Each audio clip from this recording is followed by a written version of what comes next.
Welcome to the channel, everyone. I'm Skratch. This is another Raid Shadow Legends video. Hope you guys are having an amazing Saturday. Guys, we have the 1+1 on Ancient Shards, and later, just later, we're going to have the 1+1 on Sacred Shards as well. So make sure you guys are not opening your Sacreds. It's been a bit of a confusion with the events, guys. You can notice right here at the top, 2 events, and then you can notice right here is just 1, okay? So make sure you guys are paying attention. The Sacred one will start in approximately 5 hours and a half, by the way. Now, we do have the 15x progressive heroes right here. While I would love to get some of them, honestly, like, I can empower pretty much everybody except Duchess. I think I might put Ancora on the list, just because why not? If I get a couple of dupes of Ancora, I'll be happy. I would love to get a Rotos, I'll be very, very honest, or a Ragash. Maybe it's not in my interest to actually put somebody on the actual progressive chance, but since this doesn't really proc anyway, especially for Ancients, we're gonna do it anyway, because if we get a copy of Ancora, it's not the worst possible thing. Now, I don't think I have any shards in the Mercy whatsoever, guys, okay? So let's do our best here. Wish you guys luck. Let me know in the comments down below, please, what legendary heroes you pulled, if you summoned any, of course. Now, if we have somebody new or somebody that we already have built, we're going to go over their build, or I'm going to do a build on the video. Nogorio is actually a pretty solid one, guys. I love him in the Cursed series. He deals good damage all around, so it's definitely not a bad epic champion from the Shadowkin faction, especially if you need somebody in the faction wars to put... Oh, that was super fast, but of course, that's what I'm getting. Like, it's fine. I'm always getting stuff like this, like always, okay? Always. Just to be honest, like, I don't think it's my energy being negative towards this event before I even start, because I honestly haven't really thought about what heroes I'm getting, but I always get crap like this, pardon my French, you know? So either a fusion, either weak champions, and I feel like most of the people are in the same situation. Now, King Garog, aka Princess Garog, I do want to talk about him a little bit, and I might be able to actually do a spotlight on him maybe right now. I think we can do it. I'm not sure if I have him booked or no, but he does actually raises some flags, good flags, that he could potentially be interesting for some content. So Drogul the Gaunt, he was a fusion. He was interesting when they released him, but unfortunately he wasn't really working as intended. So he was one of the very first few champions in the entire game to give increased attack and increased defense on all allies. Literally nobody else was doing it when they introduced him. And this looked interesting for the clan boss. Then you have this where he places a shield. I am using one of them at the moment for the Cursed City, but honestly, it's not one of the legendary champions that you would like to summon. You know, it would be good if they would buff him a little bit. King Garog, aka Princess Garog. Now, he was buffed once, okay? And the whole idea with him is that you could potentially drop in serious damage. He was designed from the very beginning to be one of those champions that they're there to be part of a longer fight, you know. So for that meta, when they released this champion, he wasn't great, okay? Like for Classic Arena, where the fights were like 10, 20, 30 seconds at the time they introduced the champion, was just no way he was usable, you know. He wasn't bringing enough damage. Attacks one enemy 2 times, has a chance of placing a stun. The chance can increase, of course, if the target has more than less than 50% telemeter, my bad. Then the A2 attacks one enemy 4 times. Each critical hit has a chance of decreasing the cooldown of the Gore Maker by 1 turn, which is the A3. So this one attacks all enemies. Is on a 5-turn cooldown. Like, my god, who has a 5-turn cooldown in 2024? Nobody. Even the commons have a better cooldown. So this is one of the very first things I would change on him. So attacks all enemies, will ignore 20% of each target's defense. Will ignore a further 5% of defense for each buff on the target. Now, on paper, this already sounds good, just for the simple fact that we are in the meta of having buffs on all of the enemy champions, you know. So he could potentially turn out to be good, but I'm going to check the multipliers in a second. Then this is the passive that kind of like screamed at us. Long fights, you know. So probably now he might be a bit more useful. Increases this champion's speed by 6 and crit damage by 7% for each enemy this champion kills in a round. Stacks up to 30 speed, 35% crit damage, and this stacks will reset if the champion is killed, which again is bad. This should not reset if the champion is killed. Whenever an enemy champion is revived, fills this champion's turn meter by 30% for each revived enemy. This is actually nice. Then places an increased attack and crit damage on this champion for 1 turn. Now, this passive doesn't seem to have any sort of cooldown whatsoever, And let me just quickly find my Garog on my account. There's literally no point for me to summon more. We opened 20 Ancient Shards, and bang, just like that, we got it. And I wasn't in the mercy at all. Like, I had no mercy, literally. I feel like the last 22 shards that I opened were on the previous 1+1 on Ancients, where I got two legendaries from there as well. But let me just find King Garog on mine. I think he's pretty empowered already, but I might be wrong. Maybe I saved the copies and I said, like, I'm not going to empower him. Hopefully he's not too empowered, because that will actually give me the chance to try him out a bit. My plan was anyway to try the champion out, the one that I was summoning as being the highlight out of the two, to try him out in a few fights. There you go. You see, I actually have enough copies if I would want to make him to +4. But that will be a waste. Now, let me give you a bit of an off-topic quick tip here for people that manage to summon multiple duplicates from the same champion. If they are not meta champions, do not empower. Why? Because you don't know what's the next daily login champion. You don't know what's the next exclusive champion that will be empowered by one of these weak sauce champions that are not necessarily shining in the current meta. So you don't need them right now. Don't empower them. Just save the copies. That's what I've been doing since day one.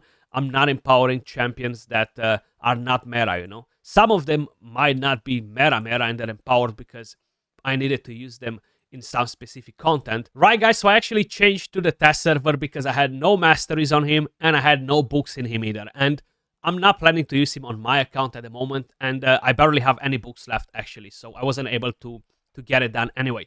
But let me just quickly build him. So we're going to do the masteries, then we're going to get a build on him. I'm actually going to get the gear from Georgid and give it to him. So we don't ignore shield with a champion. We definitely want to get the shield breaker as a mastery.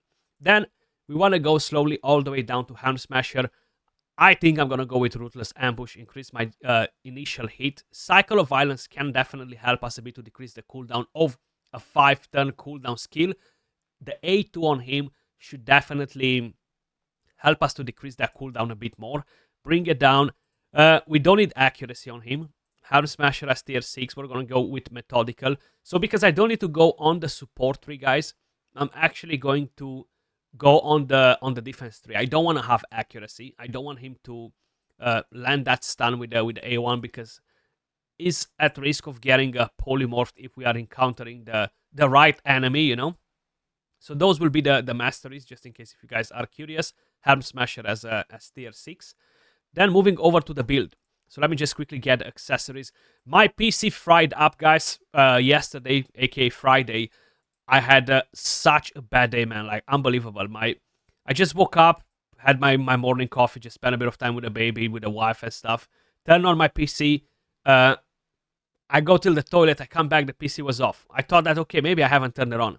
Then I turned it back on again, and it just instantly died. I was like, what the heck happened? My pump from the cooler decided to go ham, and that was it. So I gotta wait now. I'm on the laptop. It feels so much slower to build characters in here. I don't know. It feels like it's a bit laggy the game compared to the actual PC. Even though it's a good laptop, it might not have enough firepower to carry all the hard work that Raid needs. Like with all the gear, everything open, like whenever they're increasing the space, usually is a lot of lag with the gear, but it definitely feels pretty weird. So yeah, I'm gonna have to wait till Tuesday to get my new cooler, and I'm gonna have to install that. Hopefully, I'm not gonna mess it up. I haven't done that type of work in quite a while. So Georgid has a Cruel and a Savage set. Let's get the Cruel first, and then we're gonna go over to the Savage. And that should give him some pretty good stats. Actually, the gear is not even on George, it is on Supreme Aether. So that makes our life easy too, because we know from where to get the gear, you know. I'm not sure if I'm gonna go with attack boots on him. I might go with attack boots, but I feel like speed boots could potentially be pretty good, you know. Depending on how much attack we are able to get. I don't have a blessing, so that's already putting us a bit at a disadvantage, you know, not having that on him. Where is my helmet? Don't know why I remember that I had maybe a different weapon on my Georgid. It might be because I use different boots. So let's see, attack boots. Yeah, I'm gonna go with the attack boots. Let's get as much attack as possible. It might look a bit disgusting to try him out, but we're gonna see at least how he kind of like compares in general. Yeah, I thought that I had a different weapon because this did not look like Georgid's weapon. And what do we have? Was it this one? Yeah, this one. I just remembered, yeah, I had a different mastery on him. So, pretty good stats, right? Considering that we have no blessing, he's not empowered. I will need to book him before we get to actually try him out. 35k HP, 7.8k attack, 216 speed. I'm not going to change the masteries now, but I have a bit of an overkill on the crit rate. 105, you only need 100, 307 crit damage. This should actually hit pretty well. But let's actually quickly book the champion. So, upgrade skills, test server, we have tons of books to waste in here, guys. That's why I actually decided to come and do it from here rather than do it from my own account, especially that I don't have enough books in there. And he eats a lot of them. He eats a lot of books. Now, the good part is that he is a damage dealer. Usually, damage dealers are much easier to replace than support champions and stuff, you know. But let me just quickly show you the multipliers. So on the A1, he has a 1.6 multiplier. It's a double hitter, so let's just say 3.2. Then the A2, which is a 4 hits, he has a 1.4 attack. So it's not that amazing. It's okay-ish, I guess, assuming that we have 4 hits, but it's kind of like on the low side. And then you have the A3, which is actually pretty weak at 3.7. So Supreme Aether got buffed. She has a 4.3, and she ignores defense too. So, yeah, this feels pretty weak actually, just thinking about it. Let's actually take him in for a spin in the dragon. He doesn't bring his own buffs either, so that's quite a bit of a difference, right? If you would bring your own buffs, that's kind of like a different story, because you can say, okay, well, he does this and that, so it makes sense that he's not as powerful. But he has no aura. He doesn't bring his own buffs. Like, to instantly get them is conditional. To get that increased attack and crit damage from him, you need to have the enemy revive, which sometimes is the case, sometimes it's not, you know, but you want to have that before you actually blow the damage. So there we go. We're going to start with the AoE. They have no buffs on, so I'm not expecting to get maximum damage in here. 200k, 204, most of them survived, and with the gear that we have on him, which is pretty disgusting, you would expect to see a bit more than that, at least to get all of them one shot. This is stage 23. Most of them will get killed by such hits, you know. So I can actually go and do another run, or we can go to the next stage, because we want to see how we're decreasing the cooldown. Basically, you see again, no increased attack because Duchess cannot place it. He's not gonna bring his own increased attack. That's on cooldown. The A1 68k, 47. So you're getting a bit over 100k, not bad. We landed a stun in there, which can be helpful. And right now we can use this. Let's just use it on somebody. So let's see, 189, 67. We decrease the cooldown by 2 turns. The 50% chance proc twice, which is very helpful because that allows you to go back to the A3 basically, you know. Okay, we survived. We survived as well. he was almost going down. Okay, so now we have this again. 228, 215k. The damage is not amazing, but it's not awful either compared to others, you know. Having that ignore defense is helpful. Now, Jetney was a fusion, and she has a 4-point multiplier, if I'm not mistaken. And she ignores pretty much the same amount of defense. So I would say that overall Jetney is going to be better. But let's actually engage into a fight where we can spend a bit of extra time in here. Like we can see how well is going to be played against this enemy. Now I might want to bring in an accurate to keep him alive, because I don't think he will stay alive without an accurate. And I wish I would have put in Warlord instead of Yumeko, just to keep them locked for longer. But right here we have a Pythian that brings buffs, brings in damage reduction. Funny enough, these ones they had no bolster, but that Duchess got resisted, so that will actually be pretty helpful for us, because she's going to buff. Weak hits against Duchess will be a massive disadvantage, and because of the affinity, we're going to see lots of them. Now, right now, 2 of them, they have Stone Skin, but they have a lot of buffs, right? That Taras has 4 buffs, so let's see how much damage we are actually doing. Hopefully, we're not going to weak hit or anything like that, Okay, so we weak hit on him, but we hit that Duchess for 46,000. She had 2 buffs. We ignored 30% of the target's defense with that skill. Considering that it's 30% of the target's defense, and you're only getting 46k hit with the skill that we just had, is not that great. Now, she does have damage reduction to AoEs, so that could be a bit her excuse, but I just don't think is a good enough of an excuse, I think it definitely needs a buff though. So 1, 2, we haven't procced the decreased cooldown on the A3, unfortunately, because we only managed to get 1 hit on that Duchess. 1 went to UDK, and I don't think that was helpful enough. So let's actually try to keep everybody alive in here. Get some Thermiter. I think Pythian might revive. if I'm not mistaken. So we're going to have a double hit in here. 1 and 2. 29k, yes. So we got a revive. They have some buffs. I'm going to try to use that AoE again once I'm gonna have it available. Let's try to kill that Duchess. The faster we take her down, the better. Okay, so we have Swift Parry. We can decrease the cooldown of the skills right now. 3 buffs, 2 buffs, 1 buff, 2 buff. Okay. Somebody just gained some more. This might be just helpful. So let's see. We should ignore a lot of defense right now. We should be smacking the enemy team. Okay, 33,000. I think it was a 36 or a 56 on Duchess. I haven't seen the numbers on Taras and UDK, unfortunately.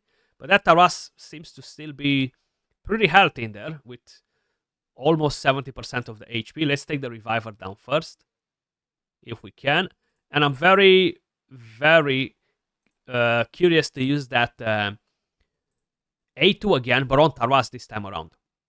So we can actually get to maximize the stats on him, the stats, to actually decrease the cooldown of the A3, hopefully. He has decreased attack. We don't have increased attack, which is a bit of a problem. That's fine. The passive should come a bit in play, right? Every time we kill an enemy, we killed once, twice. So we should have what? 12 more speed and 14% extra crit damage from there. So let's go A2. 1, 2, 3, 4. 3 decreased cooldowns. Okay, that's nice. We barely dealt any damage, though. Taras seems to be a very strong target against him. Like, it's gonna take you ages to actually get and kill him. But we should have that AoE again. And right now he has no buffs, so we should wipe him off. Okay, 81k. But guys, you saw what King Garog can do. It's really underwhelming. I'll be very, very honest with you guys. And I know is not what you want to hear. I know you guys want to hear that the champion that you just summoned is amazing and you should use him. But my consciousness doesn't allow me to recommend you to build King Garog under the current circumstances, okay? Like, he's just not powerful enough for today's meta. And he wasn't powerful enough for the meta that we had when he was brought into the game. So he definitely needs a buff on the multipliers, maybe even a rework in his kit. Let me know your thoughts in the comments down below. As usual, appreciate every single one of you guys watching, and hopefully you had slightly better luck with your pulls on the 1+1 Ancients. I'll catch you all in the next one. Peace.